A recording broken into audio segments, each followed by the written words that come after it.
your chairman wants, warlocks, and he was original Natty Rastaman. I said, yeah, man, the G.O.D. bad from, long time, you understand me? And when it comes to Rastafari, he's in tune. He's a vegan, he doesn't eat certain things, he doesn't drink certain things and all that. So I say, I know that, man. So I decided to invite Daddy Ahumo Kansi Bosco, because remember, it's reggae month as well. And, Rastafari also derives reggae music, or Rastafari and reggae go hand in hand and all these things. So I said, why don't you invite Daddy Bosco and question him about this 10th national, and then the first international conference of Rastafari, to be held in Ghana. So I'm like, it's the 10th one, national one. So they've been doing it. And this one is the 10th one. Let's find out from Daddy Bosco. And then we'll come to the treasure also and find out what really they've been dealing with. Daddy, blessed.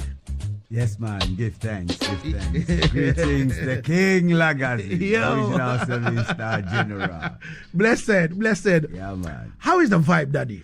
Oh, vibes level. And first thing they like to say is that your respect is monumental. Respect. Keep doing the thing you're doing. Definitely. Yeah. Definitely, Daddy. So reggae need the eye on the front line. Of course. Me. Yeah, man. Of course. And you see, I used to say this when we used to listen to Daddy Bosco those days on Groove FM to Adom, you understand me, and all these things, and pushing the vibe. And as a young youth, always looking for radio, because, those days, even though father was into reggae and all that, mommy wasn't that type. He was the Christian type. Yeah, so anytime reggae is being played on the radio, you say, off the radio. I say, off it.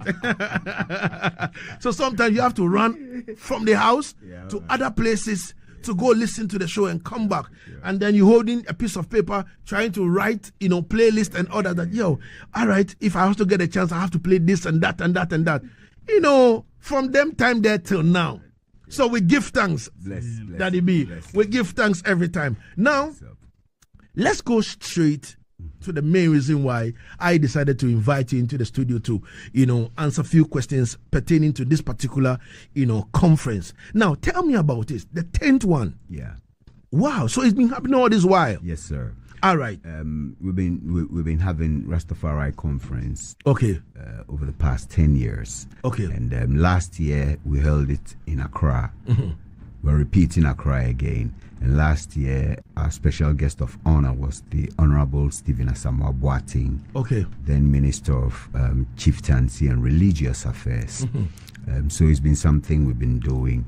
I remember we held one in Pando, and His Excellency Ambassador Frankai of blessed memory came all the way from Antigua, and he was the keynote speaker. The first one we held, we had Nana Kwabena Nketia as the keynote speaker, and Madam Samia Nkrumah as the guest of honor. And we've been having various conferences. Basic idea of conference is to bring Rastafari together to reason about what we can do in terms of the African reconstruction, particularly Ghanaian development and things like that. So this year we've chosen a theme which is Rastafari education and empowerment, building stronger communities. Because we believe that if we were able to build stronger Rastafari communities, we can contribute better to national development. Rastafari education and empowerment. Okay. Building stronger communities. And the keynote speaker is Professor Imhotep Alagidede. Professor Imhotep is he's the president of the Nile Multiversity. And also he's a professor of economics and finance at the University of Ghana Business School. Okay. He's an international professor. He does work in South Africa and thing. And the interesting thing with Professor Alagide is his view of development and the fact that we need to link up with our ancient knowledge has existed along the lines of the Nile Valley, and how we can bring it into modern day usage.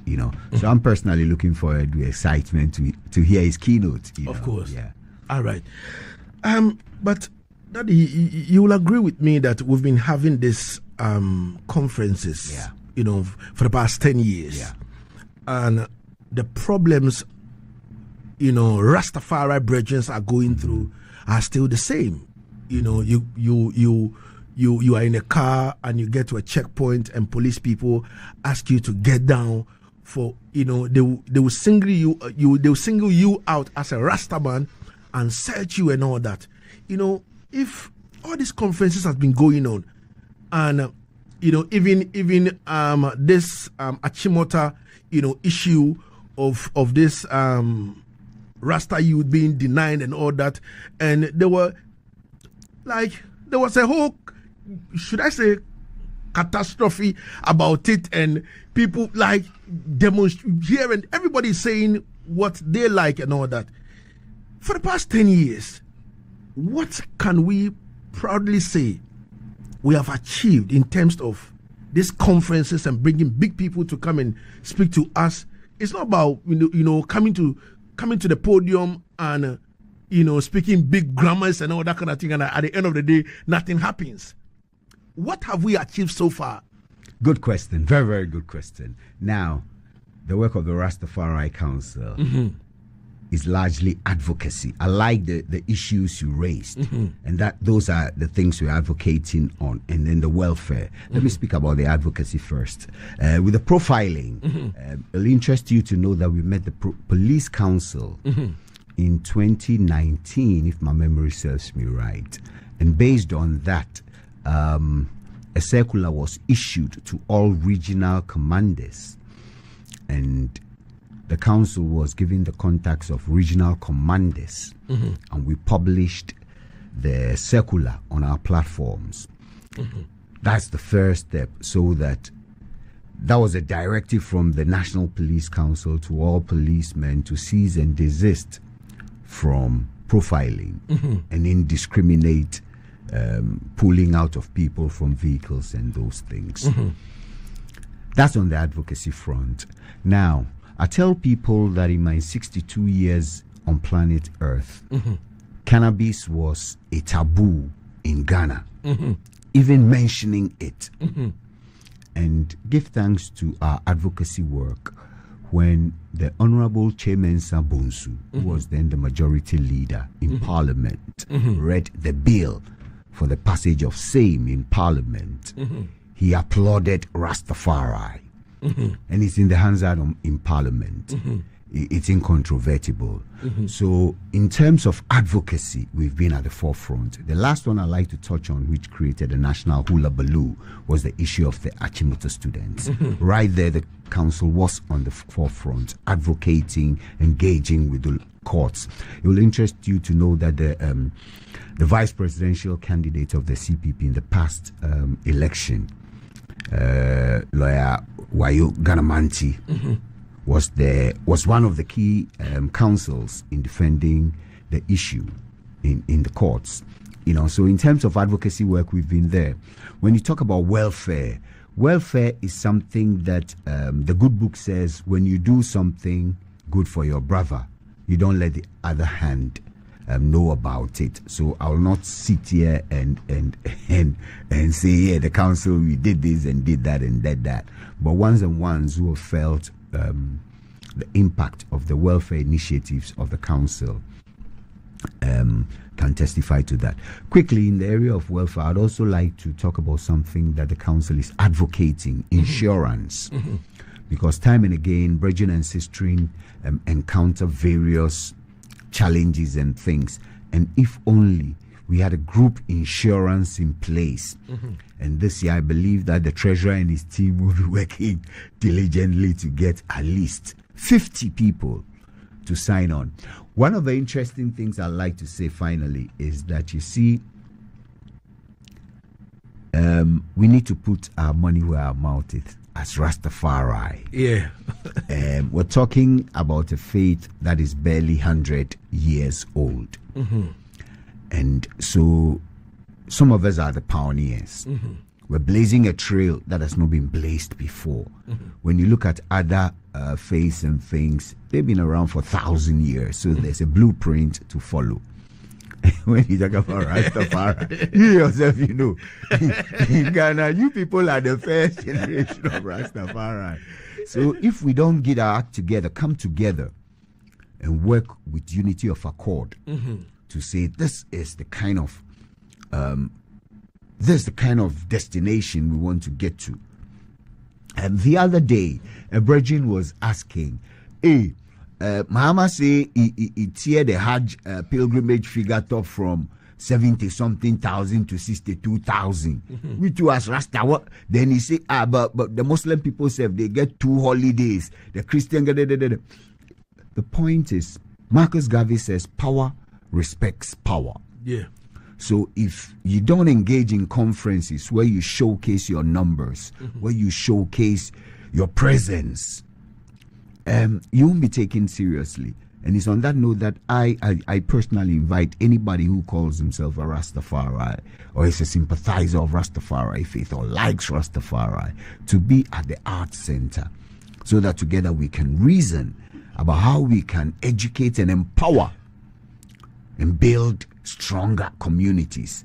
That way we can say, yes, we're also contributing to the African reconstruction.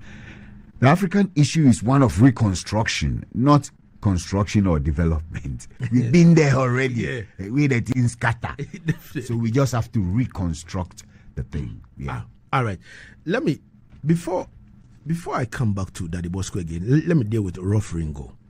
And again, some of the things last year, I went through the Art Center to go witness, I think the 9th Rastafari, conference. Yeah. I saw certain things. I jot down some few points, but I don't want to go into that. You understand me? Some of the things I saw and I wasn't a bit happy about it and all that, but it is not an issue to discuss on the radio. On the radio. So maybe I'll see that he must go off air. You understand me? And then talk to him about that. But Rough Ringo, talk to me about you being the treasurer. What are you looking forward to achieve? As that Bosco said, you guys are looking forward to sign on like 50 people and all that kind of thing in terms of welfare wise and all these things. Talk to me about that. Yeah, give thanks, King Lagazee. Yeah, man. As Daddy even said, it's only Rasta that can bring the people together. That is why we are, doing this work non-stop till this time. Yes, in terms of the welfare or in terms of funds that will, promote or will take us to the next level, we are still working things out. And people have not really recognized the council, though we've been out there for almost 10 years now. But we actually would like to call on all the people who have like minds to, come together, because we say, well, one cocoa full of basket. So the more we gather the funds, the more we can, reach to the next level. Yes, Daddy, the council is made up of various mansions. I belong to the 12th tribe of Israel, and some other people, the EWF and other mansions. Through the Rastafari, we've been able to, come together. And it's like we all have like minds because we are all hailing His Imperial Majesty, Haile Selassie, the first of Ethiopia. So when it comes to, in terms of the funds, it is only members and the general public who want to come over to, bring more, money so that we can move forward. All right. So treasurer is a money man. You can continue. Every day, he might cry, say, man, them have to pay them dues, man. Yes, sir.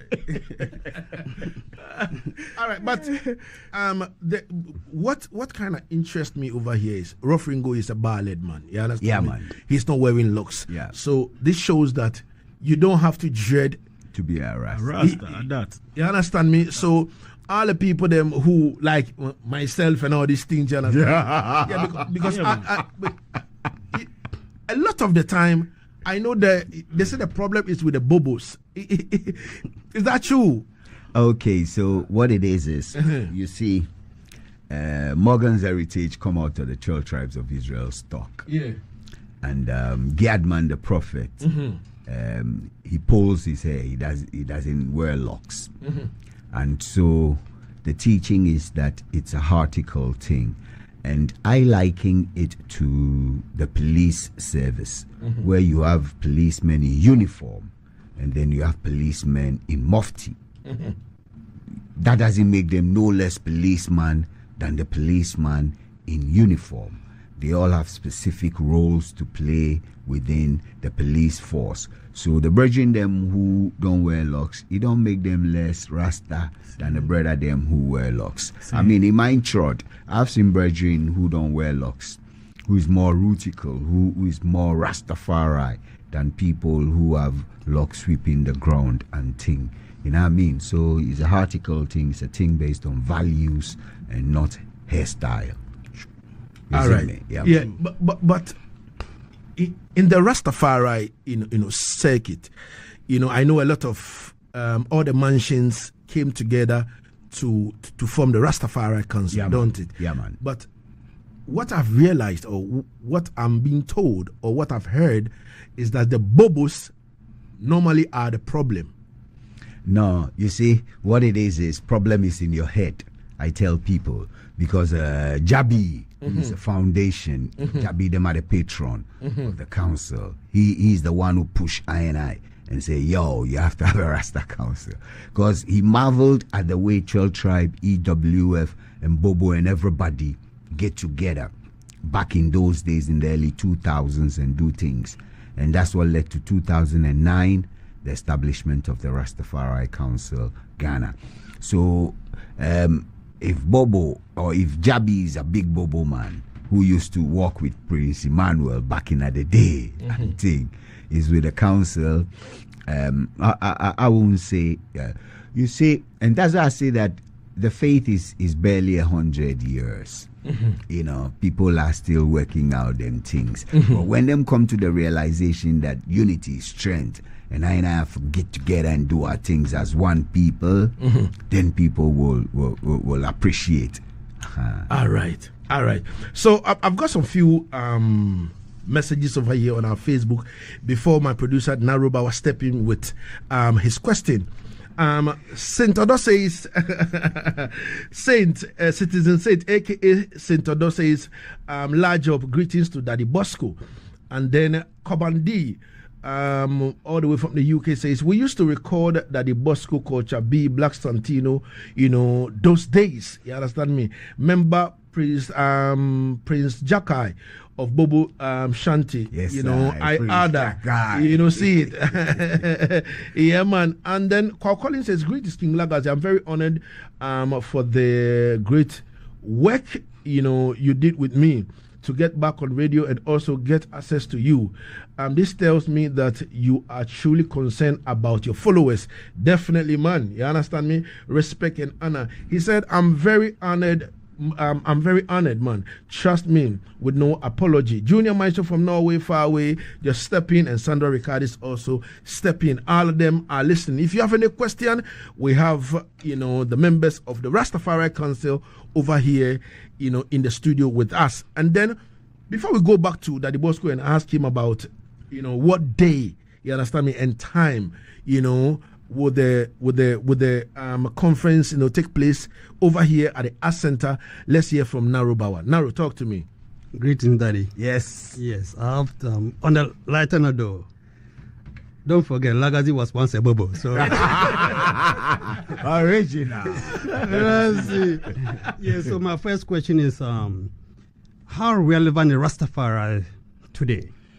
Looking at in the 80s and early 90s when you used to come to your place and all of that. And also, just two in one question. Marcus Garvey says something, without power, you can't effect any change. There's a group called Rasta for NDC. I've not seen Rasta for MPP yet. So do you think it's time for INR to step in governmental level? Because without that, we become a singing bell. We can't effect any change. I'd love to see one Rastafari bridging in Parliament, being a minister or CEO of an organization. Until then, what's your view on that and how relevant Rastafari today? So the relevance of Rastafari can never be overemphasized or overstated. Why? Because it is Rastafari that brought that notion of liberation and crystallized it.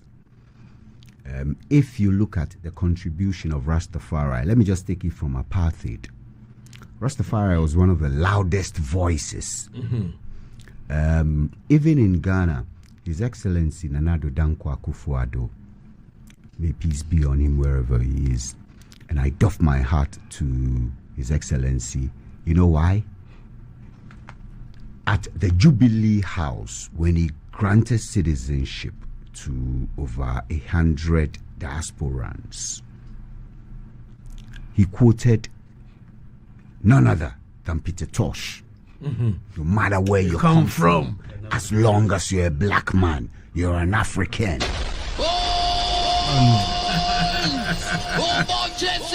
Big respect. Then again, to show you that it wasn't coincidence, he repeated the same statement at Accra International Conference Center, when this time he tripled the total and he granted citizenship to over 500 brothers and sisters from the diaspora. There again, he quoted Peter Tosh. Need I say any more about the relevance of Rastafari in this day and age? If the president or the former president of Ghana on such an auspicious occasion chooses to quote, he didn't quote who? All the big intellectuals, all the big whoever. Peter Tosh. Anytime. And recently, when Honorable Mia Motley, the Prime Minister of Barbados, was addressing the African nation or African Union in Addis Ababa, she also quoted His Excellency.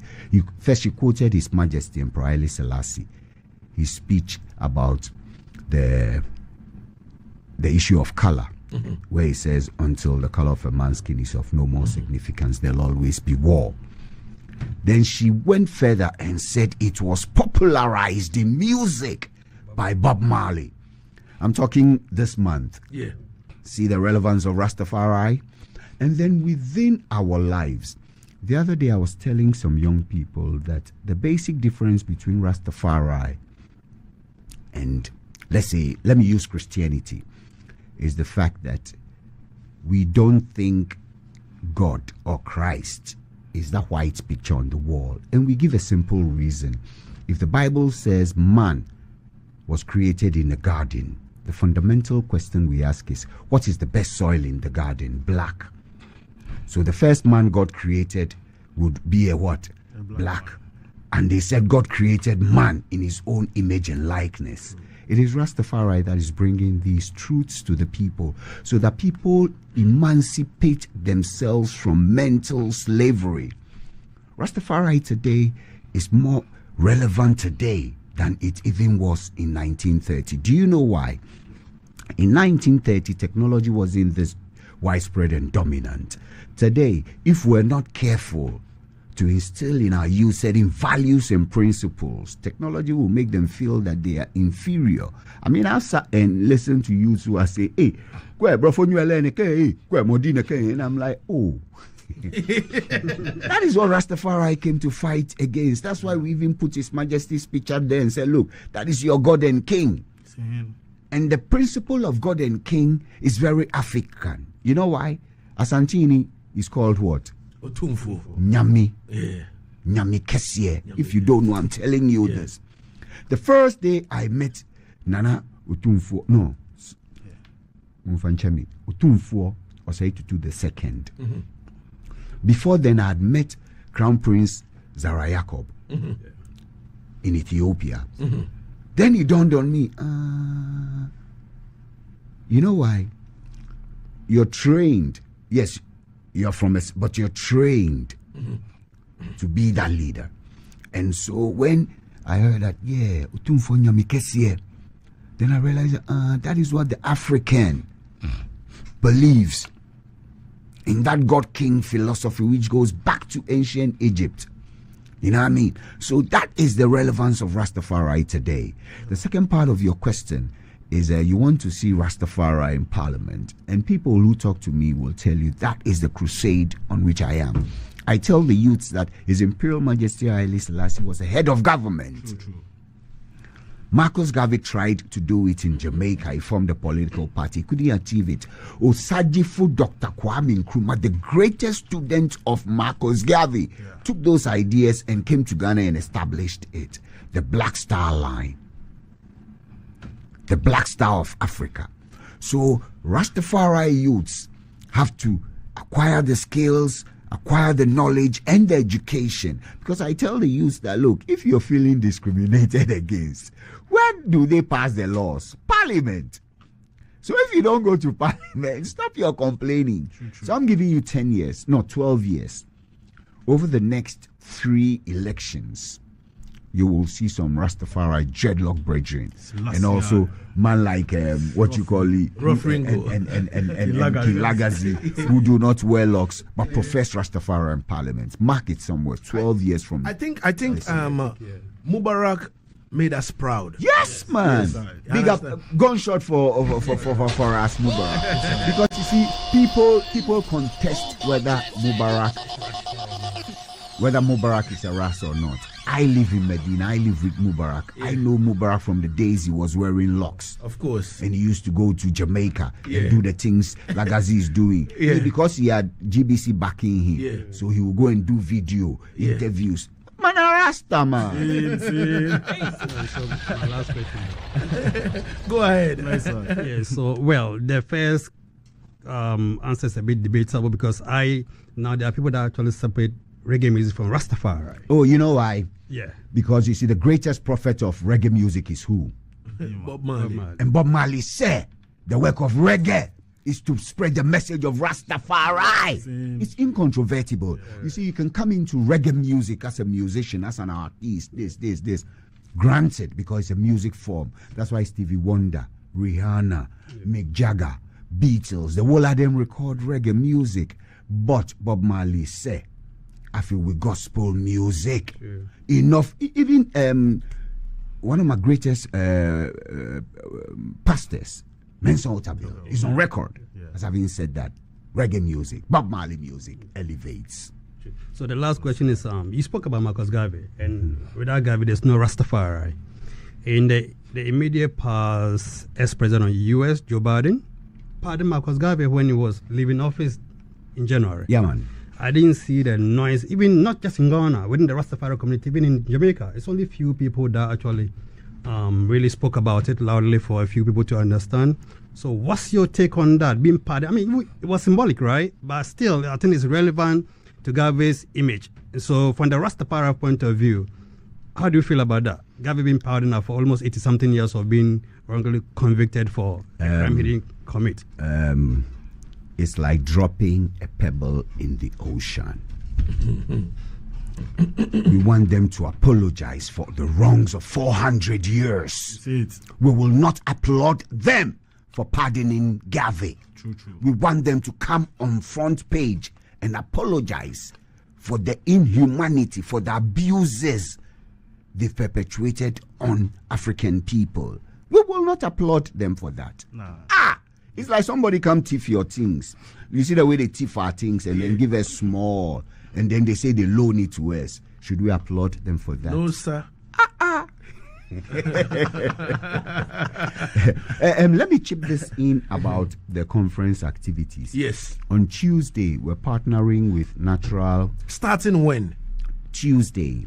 Actually, Monday. We're supporting. Monday is the 24th of February. We're supporting the socialist movement of Ghana. Kwesi Pratt and his team to celebrate or to mark Ghana's Day of Shame. Okay. There's a symposium at the Socialist Movement of Ghana headquarters, and we'll be there. Okay. And then on Tuesday, at the Musicians Union of Ghana headquarters in Accra, we'll be holding a health screening exercise. One of the things is that we realize that people hardly go for checkups. So we've partnered with Natural Way Herbal Clinic, led by Dr. Uyafia Kenten, who has emotion, one of the most knowledgeable herbal practitioners I have seen. His understanding of herbal science is mind-blowing. Yeah. You know, so he will lead his team to conduct a health screening exercise. It's free. So we're inviting all Rastafari and the general public to pass through on Tuesday. Then on Saturday, we'll hold conference. And after conference on Sunday, that's a week from today, we'll hold a family day at Akuma Village, where Africa Unite Sound System will play music. All right. You know, doing all the good things. And I like to give them shout out for agreeing to support the conference with the sound. And this is the kind of community involvement and support we need so that the works of Rastafari can be seen by the public and appreciated. Yeah. All right.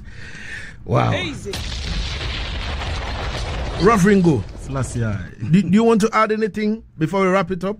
Yeah, what I would like to add up is we need more people to come and register with the Rastafari Council of Ghana. The registration is not much, it's just 50 cedis to become a member of the council. Okay. You know, so we are urging everybody. Narubawa, sign up. Can I give my number out if anybody wants to be a member? Of course. Yes, this is the council, you know. So you can call 0244-232-700 and reach out to me, Ruff Ringo, Naphtali, and register and become a member of the movement. Rastafari, give thanks. All right, so let me read some few messages over here. Lagazee Sound International step in and say, you can see the similarities in speech and swag with father and daughter. It's a beautiful thing. You know, Max Ohimbabodi says, King, I'm enjoying the show live from Burma camp. We give thanks every time. Kojo Efriye says, King Lagazee, greetings from KJB in the Oti region. Regards to my kids, Kweku Efriye, Nana Yao, Sabeng, and then Mami Inshira Minta, all of St. Paul Methodist School in Tema. Emmanuel Ait, anywhere you find yourself in Europe, big up yourself. I'm seeing some strangers today, and I'm like, when the issues to do with Rastafari, you know, it's on the table. Everybody would want to say a word. I give thanks, Emmanuel. I big up yourself. Kojo Governor goes to boom and say, absolutely. Rastafari persons need a seat in parliament. Then all the abuses caused against Rastas in Ghana would be addressed. You know, Ghana is a secular state, so other religions need to be given Rasta their space. True. For practicing their spiritual life. True. All right. You know, and then Governor again says Rastafari in this time need to relocate our traditions in the concept, not only use the Bible as a base knowledge. All right. And I want to quickly chip in something. So what we're doing as a council is every 2 weeks. Today, for instance, we're holding a Zoom seminar. Okay. Where we bring in brethren and sisters to talk, and today we're having one of the most, I think General Thao is one of the greatest advocates for the incorporation of African traditions, customs, and values within the ecosphere of Rastafari. So we'll put the link on the Asaase page, Facebook page, so that ones who are interested can tune in. All right. So Fibri says good afternoon, and then Kweku Mensa, aka Moki, the granddaddy of the dance, says, "What Jata Papa?" He said, "Whatever problems Rastas are facing within the system, most of them are self-inflicted with their this our views. Rastas don't do this and that." And by seeing corporate work as Babylon works. So we have all right. So we have Rastas with certificates and have put them down and have chosen box guitar and are singing off key, and we watch them on and we watch them on by praising them. So introspection has to go on. You know, and then now Junior Maestro from Norway Far Away says, "Sign me up, King." All right. So Junior Maestro from Norway Far Away is ever ready to sign up as a member of the Rastafari Council. Thanks. And then he asked a question. He said, "What role is Rasta playing to keep our environment clean?" So that's a very good question, and I'm glad to say that one of our brethren, Togbe Ghana, is one of the leading advocates for a clean environment. He does a lot of beach cleanings, and this year, later in the year, I'm sure we'll come back to you to talk about our collaboration with Togbe to engage in the beach cleaning exercise. Another thing is our tree planting initiatives. I believe 2 years ago we partnered with the University of Ghana and planted over 500 trees. So we're very conscious about the environment. All right. So, is there anything else you would like us to know before we say bye-bye to you, Daddy Bosco and the Ruff Ringo? Oh yeah, what I like to say is that I like to send belated condolences to the family of Jawaisman, one of the strongest Rastafari brethren this time around. And I like to appeal to races to link up with the council. They say there is unity in strength. You can't say you're a Rasta and you walk alone. Don't think even about yourself. Think about the succeeding generations. It is for a good reason that there is a Christian Council of Ghana. It's for a good reason that there's an Islamic Council of Ghana. It's for a good reason that there's a Pentecostal Council. So I believe that in the same vein, there's need for a Rastafari Council in Ghana. And today it's I and I. Tomorrow we need you to be there. Somebody like Narobawa. I've known Narobawa from the Groove FM days. Those days he used to be a fashion designer. Yeah. He used to design for original Raskorbe. Yeah. Give Thanks is still on the front line, and I believe that with coordination we can tap into all their skills to build our great Rastafari nation. Give Thanks. All right, respect. Ruff Ringo, you have anything to say? What I just want to say is that people can check us out on social media. You go to check Rastafari Council on social media and follow us. That is all that I can say. Yeah. You see, young man, he's minded there. So we have a Facebook page, Rastafari Council Ghana Facebook page. Okay. And you can also check out our website. We have lots of pictures, stories on our activities. www.rastafaricouncilghana.org. Yeah. All right. Thank you so much, gentlemen, for coming. All right. Yeah, man, we give thanks.